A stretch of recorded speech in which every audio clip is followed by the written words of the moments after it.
CEM-vivant.com pour mieux vivre avec les ondes électromagnétiques de notre quotidien. Présente Sud Radio, la santé demain, Gilles Goncalves. Bonjour et bienvenue sur Sud Radio dans l'émission La Santé Demain, une émission qui donne la parole aux acteurs de la santé, de la médecine en général et de la santé au naturel en particulier. À ce sujet, nous allons parler des ondes dégagées pour notre téléphone portable. Sont-elles sans danger? Nous allons voir cela avec monsieur Maurice Fillon. Vous êtes biophysicien, vous êtes l'inventeur des dispositifs nommés CMO, oscillateur magnétique de compensation. Vous avez été le directeur de Comos Systems, pionnier dans ce dispositif, et vous dirigez actuellement le laboratoire QuantiWorld de spectrométrie infrarouge. Bonjour monsieur Maurice Fillon. Et bonjour à tous.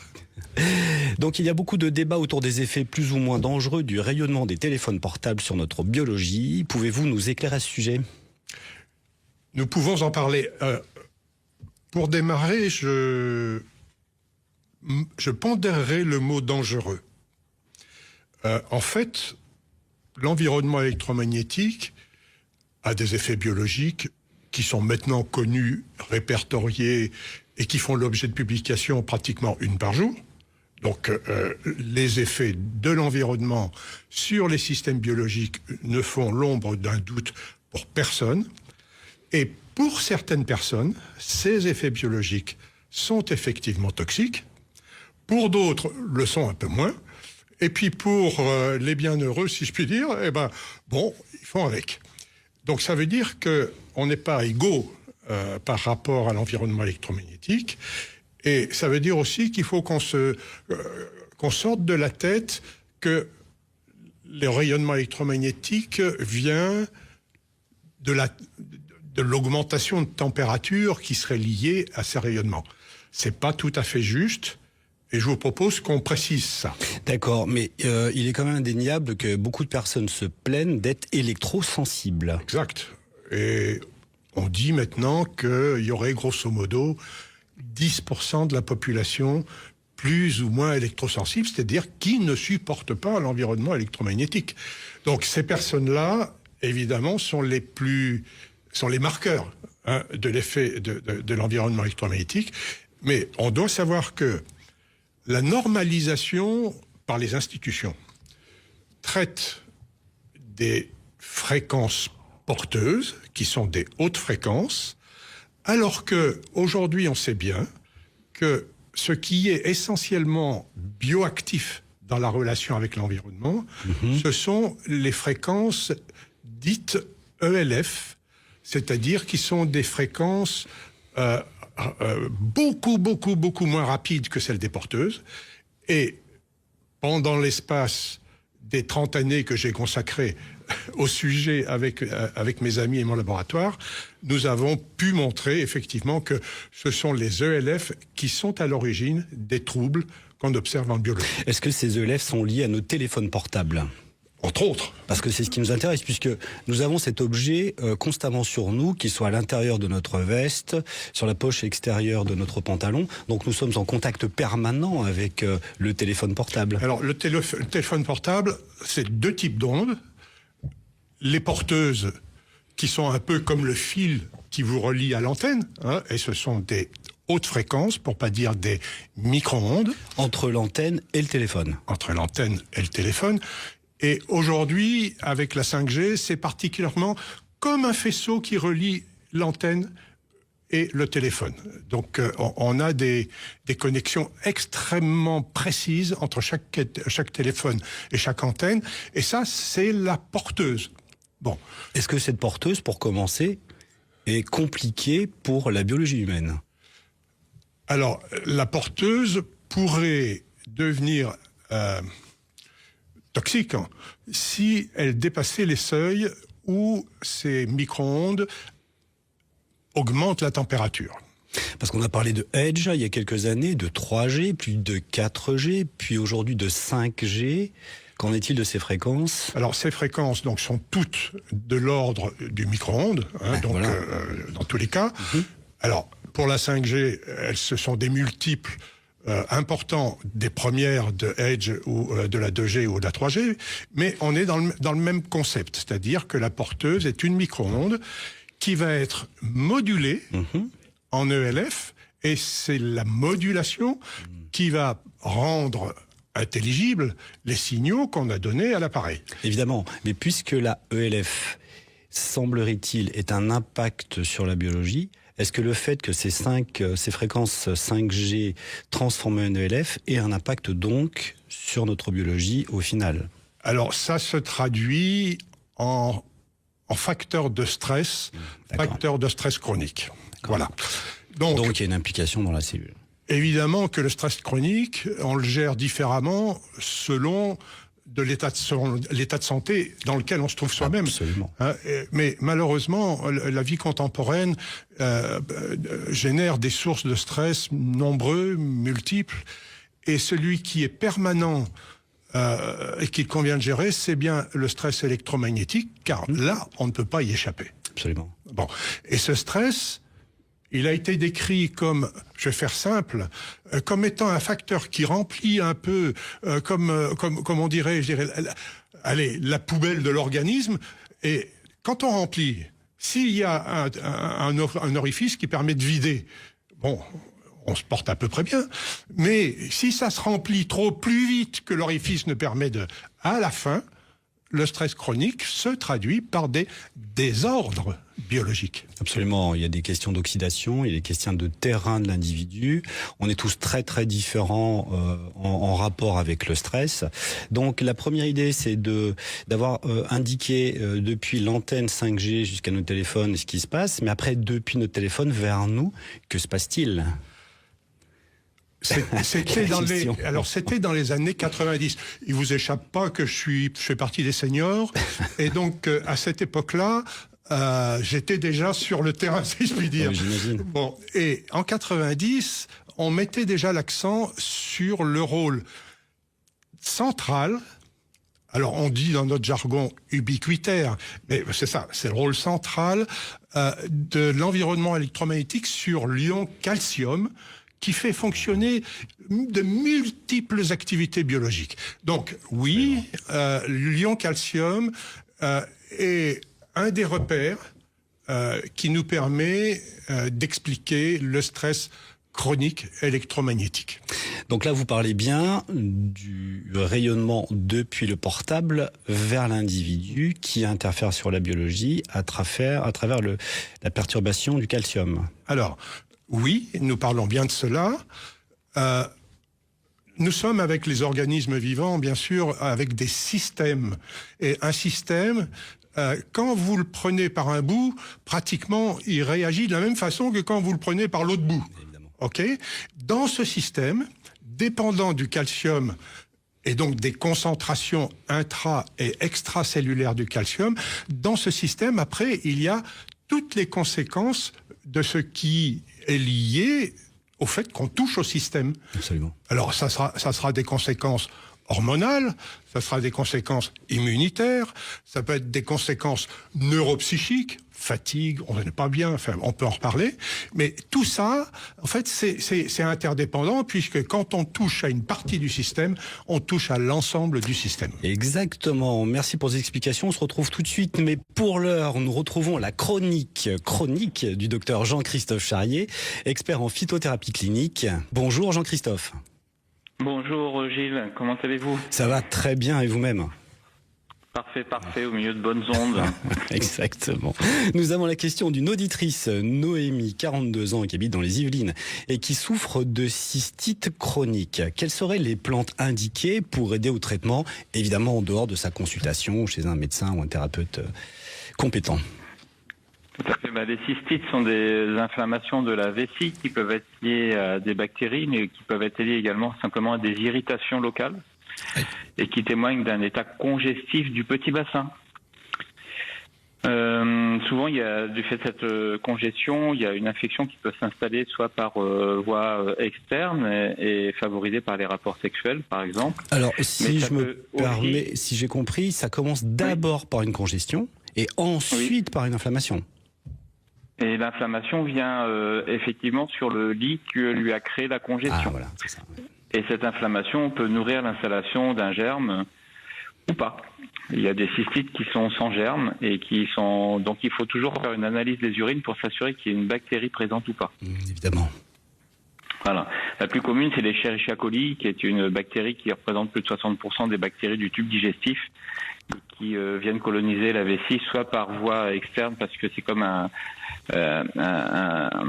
quelqu'un qui fait de l'escalade avec son piolet. C'est une bactérie qui a une petite glu qui lui permet d'escalader tout le tractus urinaire.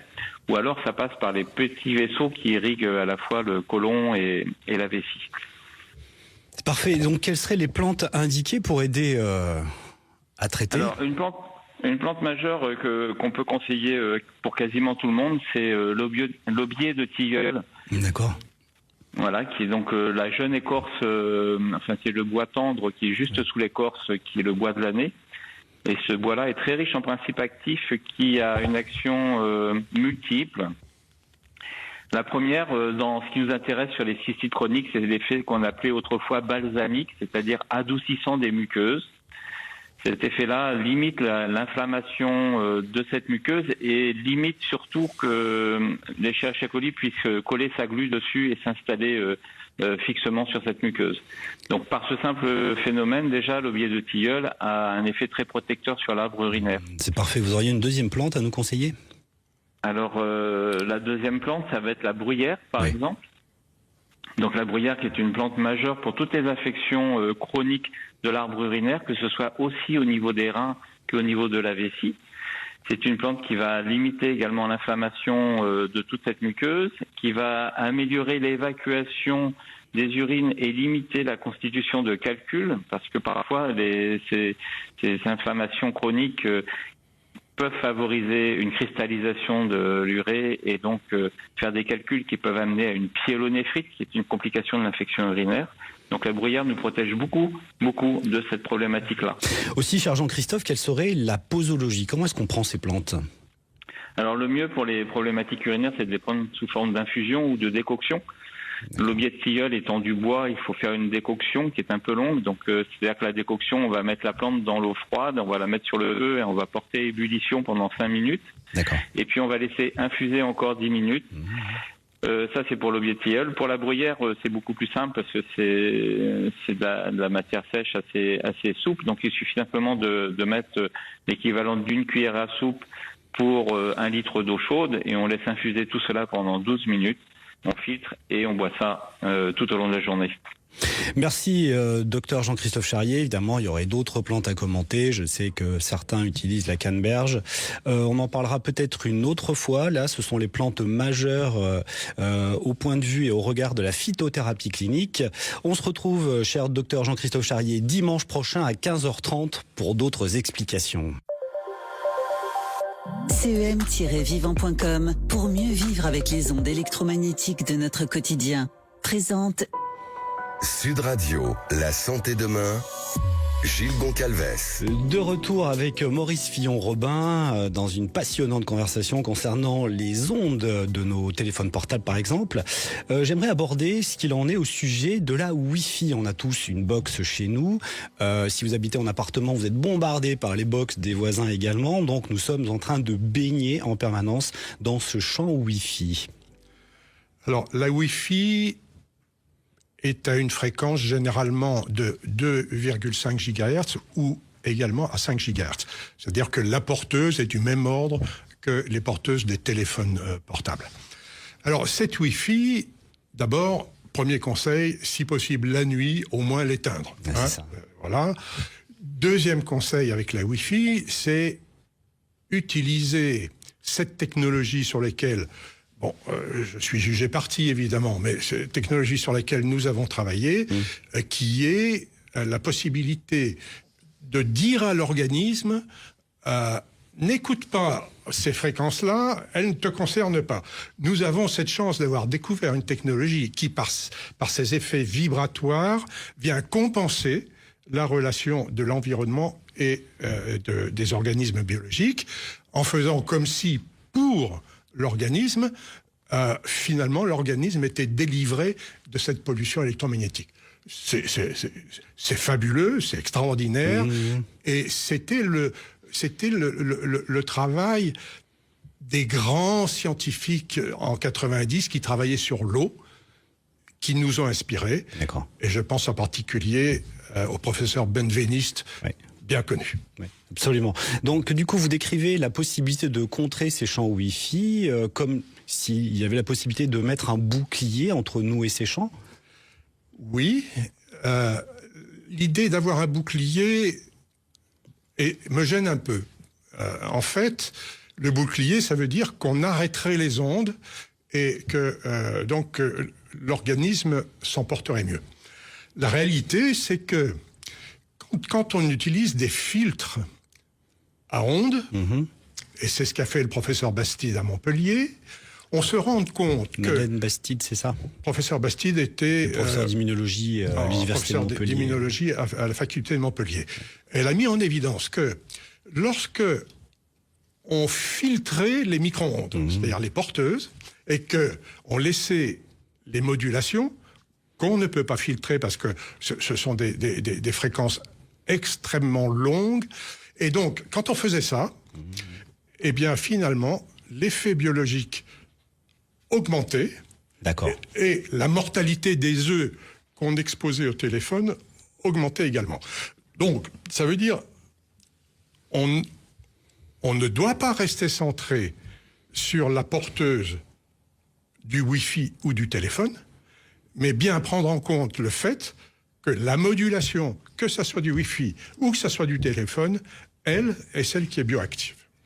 D'accord, moi j'ai noté pas mal d'atteintes biologiques, on va en parler. Donc d'abord des effets neurologiques, neuropsychiatriques, des effets endocriniens, donc hormonaux, des effets de production de stress oxydatif, donc du dommage causé par les radicaux libres, des effets qui attaquent l'ADN en produisant des cassures doubles et simples, l'oxydation de l'ADN, des bases de l'ADN cellulaire.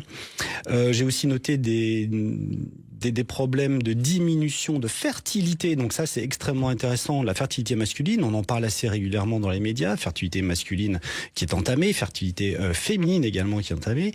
Des effets de production d'un excès de calcium intracellulaire, donc on en a déjà un petit peu évoqué. Et des attaques sur les cellules qui peuvent provoquer jusqu'à des cancers, par exemple. Sur les indications du professeur Paul, qui souligne l'extraordinaire sensibilité des canaux iodiques dans nos cellules à ces voltages un petit peu forts. Les canaux calciques, d'ailleurs. Oui, c'est ça, canaux calciques. Okay. Donc du coup, est-ce que vous pouvez nous parler de ces effets-là et des études qui ont démontré ces effets? Alors, pendant plus de 10 ans, nous avons travaillé avec une douzaine de scientifiques indépendants dans des universités du monde entier, dont la moitié au moins professeurs, donc qui travaillaient avec nous. D'accord. Je voudrais mettre l'accent sur 3 ou 4 expérimentations. La première, c'est celle faite par le professeur Goodman aux USA, à New York, qui montre que une protéine qui est le Serum Response Element pour les spécialistes, cette protéine qui est qui active les gènes de multiplication cellulaire, eh bien cette protéine, elle est multipliée par 3 lorsque les modèles biologiques qui sont exposés sont avec un téléphone portable. Donc ça veut dire qu'on multiplie par 3 l'activité des gènes responsables de la multiplication cellulaire. Et comme la régulation de ça se fait par le calcium, c'est pas tout à fait recommandé. Je pense que vous parlez de la protéine un petit peu technique, mais qui s'appelle HSP 70, qui est un signe de stress. SRE. D'accord. SRE, qui est Serum Response Element. D'accord. Dans cette même expérimentation, les HSP dont on parle montrent bien que la cellule est stressée. Parce que c'est ce qui est en général dosé pour monter le stress. Mais bon, les spécialistes de l'activité génétique s'arrêtent d'abord au SRE.